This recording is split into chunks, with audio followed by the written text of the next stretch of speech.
Welcome to the official AFL Fantasy podcast with the Traders. G'day with the Traders. I'm Roy. I coach Destroy, and I'm here with Warnie. Coach of the Wonder!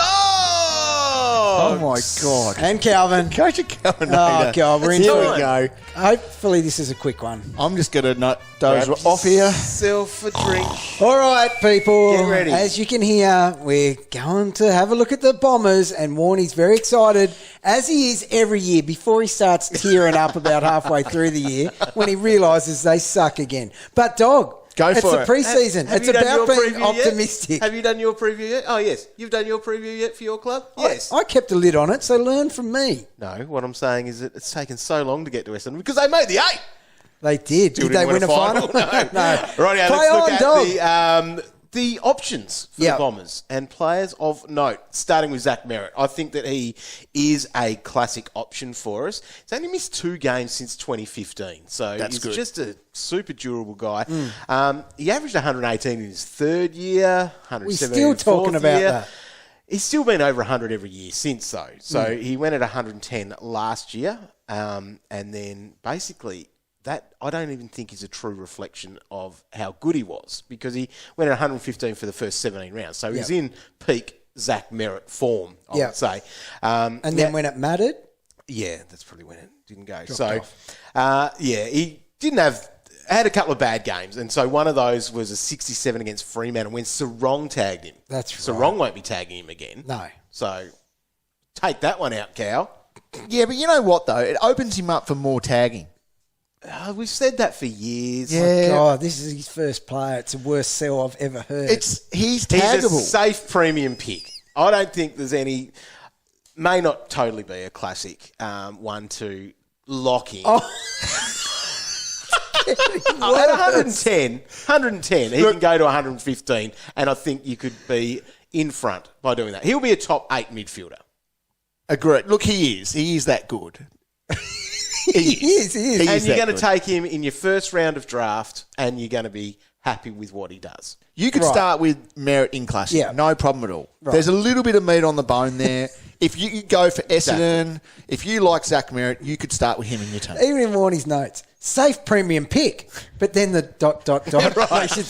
Or is he? Let's go. I'm going to bring back some poor memories for the two of you boys. Oh, don't do it. Go for it. Darcy Parish.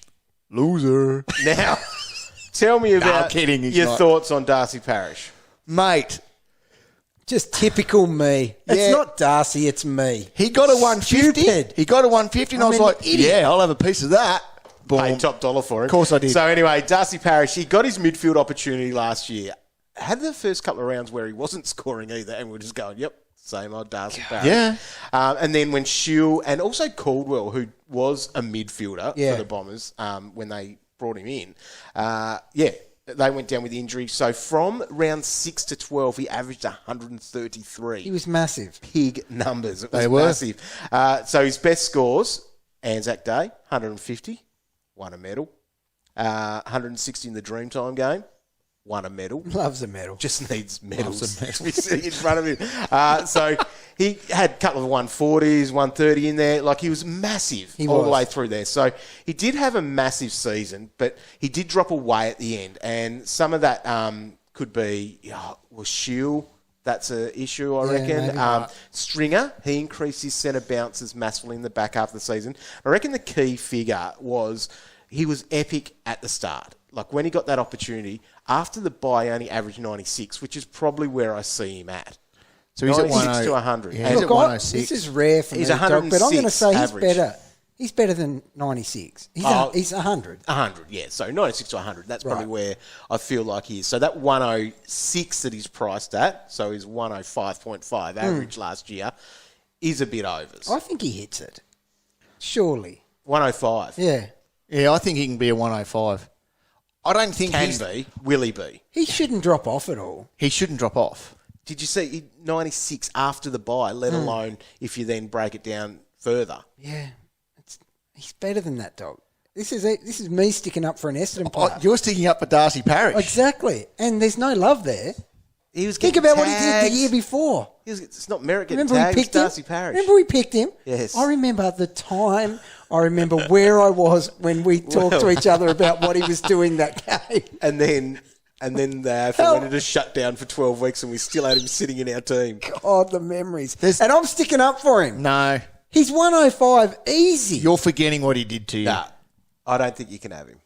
No. Easy. A guy that can hit 150, 160.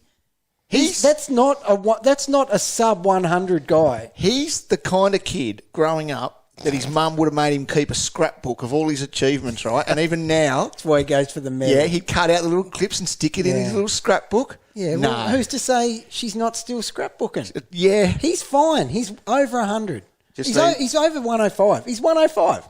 Actually, there. We'll agree on that. When you do your scale of hardness, Cal, can you just highlight medal games as well? Yes, yeah, I definitely will. If you are thinking about Darcy Parish. Scrapbook Parish, I call him now, Roy.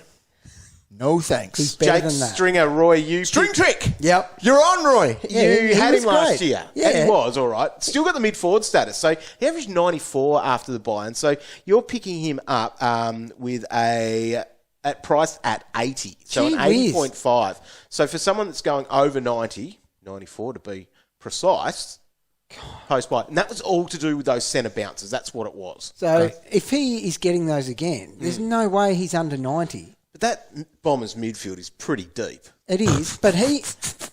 As he leans back in his chair. Yes, he was very confident with that. But he adds something that none of the others do. Yeah. That's why the CBA should be there for him if the body's right. He's like Big W Dusty. Oh, Isn't yeah, yeah, it's not Better than Kmart. Yeah. More variety. Yeah. He's not better than Kmart Dusty though, is he? Yeah. Gasp. He's allowed to play at the moment. Well, that's true. Yeah, so he is better. Not shut fair. up shop. No, that's true. So with him, if he's got that midfield role, I didn't realise he was priced at just 80, 81. That's unders. That's And 10 points a minimum. great draft one as well. Oh, like if I you're reckon. thinking of that, seeing him sitting at an 80 average, and you thought he's pushing towards that 90, which is then getting you back end of your F1, early F2. At that, he's There were even pushing games. F3. There were even games late in the season where, for some reason, they sat him forward and he sucked, but then threw him in the midfield late. I think he saved me one week with a 50-point last quarter. Yep. So very Watch him interesting at this that price. pre-season. Yeah, I agree. Dyson Heppell, he was great last year, 95 average with that new defender role that he's got, like a bit of back to the future for him. So I think that we go 90 plus again. I guess games played is the issue for me with him these days now. So he's missed 5, 14, 4 games in the last 3 years. Yeah. He was durable prior to that, but he has slotted into that role, and I think it's a friendly enough role for him to be a 90-odd guy. Yeah, definitely. He's just a good player. Yep. Dylan Shields, a very interesting one. So he averaged very, very poorly. So Shield averaged 63 from his 7 games. So injury in there is a big thing, but he's one of those unlucky discount ones for Classic because he has to get discounted on the higher average of the last 2 seasons, and so he gets discounted off his 102 from 2020. So doesn't help you there at all. I'm surprised he's still at the club, to be honest. But yeah, well, they did look at moving him on, or I think the media looked at moving him on. Yeah, That's probably. what happens with that draft but no, or trade period. You're picking him up real late in draft. Yeah, so if purely he's got for a the 63 name. next to his name, Yeah. he's bench, and you're going to go, he probably ends up starting for you Surely. if he can go back Surely to he does. where he's been, which has been, in that 90 to 100 range quite easily. So, that's just one, I guess, to be watching. Langford, there's another bomber you had, Roy. Yeah, and it doesn't interest He me lost as a his TPP, mid-only. mid-only. No, he was serviceable as a forward. Andy McGrath's one, I think we should keep an eye on his role a little bit. So he may have to play some defensive Sounds footy. like that, doesn't it? Yeah, so that's something. He was 12 points down on last year. That was his 90, or the year before, 97 average in 2020. He was averaging 95 until midway through the season. So I think that's enough to go, So that's what he did in 2020 was about what he was doing. Then he hurt his knee, and that was on 15 points. So that brings his average down, as you do, because it's such a low number.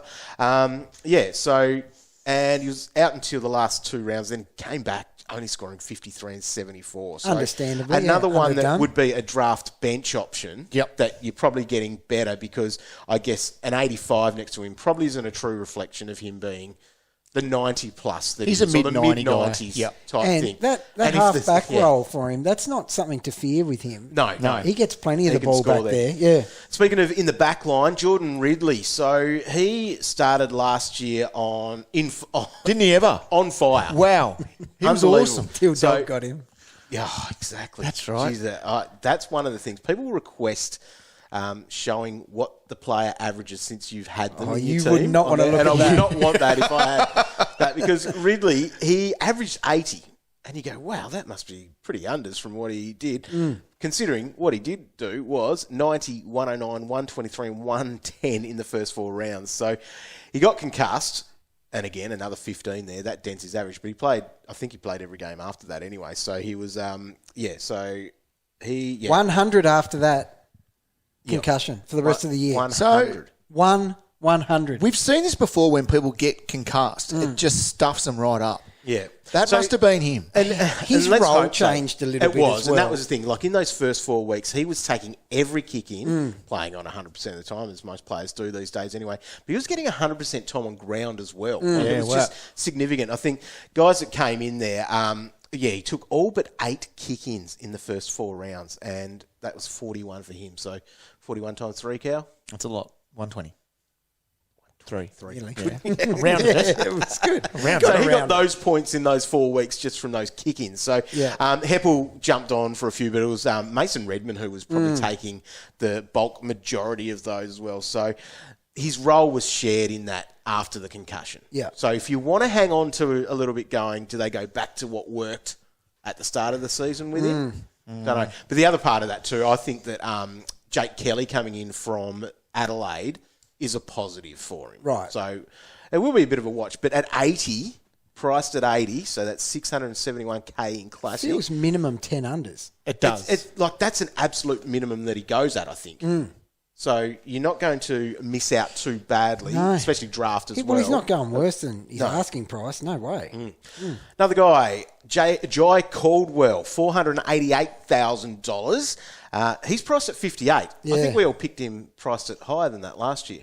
I waited till he got that good score, then got him, then he got injured. Because he scored 104 Good coach. in round 1, Yeah. Roy, and then got injured on 49. That's what I in got, round 2. the 49. And he was looking good as well. He looked really good. So I think the sucky thing now for us, compared to last year, is that he's lost his forward status, so he's mid-only. So makes it harder picking a guy priced at 58 as a mid-only. If he was a forward, 100%. I'd be seriously I would have considering led with that. him today Yeah. because he would have been an absolute loss. He's in 11% of teams. People are still jumping on that. It's not a bad option. It's not a bad I don't want to say no to No. it. It's So- just not a massive lock like we thought it might be.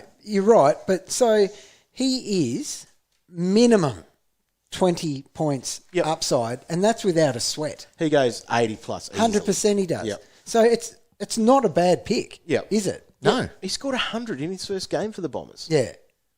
And looked good. Yep. Even in that final too, we were watching that here at UTAS Stadium, and Off he had the back of 41 that points. injury, wasn't it? Yeah. 41 points in the because he hadn't played until then. No. So they picked him into the Amazing. into an elimination final. Totally underdone in terms of match fitness, and it probably showed. So what we saw in the first quarter, 41. and then only scored 61 for the game. dropped But off that probably showed a little understandably. bit about the Bombers as well, where they went to. But to be after able that. to come off a break like that and have a 41-point quarter, Yep. he's going to have a good year. Ruck, Sam Draper, 481K. You're a bit hot on him, Cal. Only because of how cheap he is. He's priced at 57. Yes. Yeah. How could he be worse than that? No, well, he can't because he's a Especially good player. when he's the number one ruck and you've got 2 metre Peter there, like as his backup chopping him out, but he's more of a forward. Like it's not 100%. like that times there. Phillips only ever played when Draper was out, so that's Andrew Phillips, the old blue boy. Yep. Roy. So you're not worried about No, not worried Phillips about that. ever having the number one man. So Draper did get injured in round 2 and then didn't come back until after the bye. Price at 57. So has to improve. In the elimination final against the Dogs, he had a 121. Massive. He was giant. that's huge. That's massive. 121. But apart from that, though, Cal, I guess the flags, he only had one score over 80. There's and flags, then against don't worry those about that. big dog rucks, like Max against him scored 39. Against Brodie Grundy, 40. Yeah, you don't want to be looking at your matchup and going, But- oh, God. But he's only 23. Yeah. Keeper league. Keeper Head league, on. g'day. Yeah. And draft as well. I think that he is almost undraftable with that number next to him. If you're punting those rucks, Gosh, he'd be a worry. He's not going to play the whole season, is he? No, you wouldn't think so. And he's got to play against Max and Grundy. He meets Max in round 3. Line through. and So Grundy in about you 5 or don't, 6. yeah, you don't do it, but he's just so cheap. He is cheap. A couple of draftees worth looking at here. Ben Hobbs was the first round draftee, inside midfielder at 266k. Averaged 29 disposals, 5 tackles in his full NAB League games. Smart there. Take out the ones where he's injured, Cal. He's a ball magnet. So in the trial games that he had, 37 disposals and 26 disposals. So massive. Oh, he had. In 22 games that Champion Data have taken stats of them, he's averaged 97 points. That's a fair bit of data. That's a lot of data. So, yeah. 22 games worth. Can find it. Yeah, so he might be a chance to play at some point. But the one that I reckon I'll be really looking hard at this preseason is Garrett McDonagh. Defender, 192k. Calvin is a 25-year-old. Get out of here! He was recruited from the Richmond VFL team. Averaged 21 disposals, 5 marks, 5 intercept possessions, 3 tackles, 85 points. That's enough. And Dodoro said he could play very early on. So that's got to be good. That's very good. Right. So, with your Restructure. age, Yeah. so 192k, only a couple of K more than basement to be considering there. I like it. All right. I think that's all the Bombers. Any other names jump out at you? Devon Smith. Come on. Price at 65. Sell me Devon Smith. Who turned out to be He averaged, right on 100, this? averaged 107 in 2018. Yep. He was good. He's almost half. Look, I also had black hair back in 2018. Devon. Devon. He Come scored on. 111 in round 23. Yep. I said it from the start about Devon. No, he wasn't good. All right. Is he past it? What happened to not. tackling machine Devon? Yep. I love him. Also, a breakout season for the hamster, Roy. Yeah. I reckon that's enough of the Hamster. Bombers. What a great podcast this one's been. I think everyone's been riveted. Oh, it's got a little bit long. Any other See players? that coming. Wrap it up, dog. Hit up afl.com.au and the AFL Live app for more fantasy content this preseason. Make sure you hit follow on your Apple Podcasts and Spotify so that you never miss an episode of great podcasts like this one. Probably won't hit the peak that this one did, though.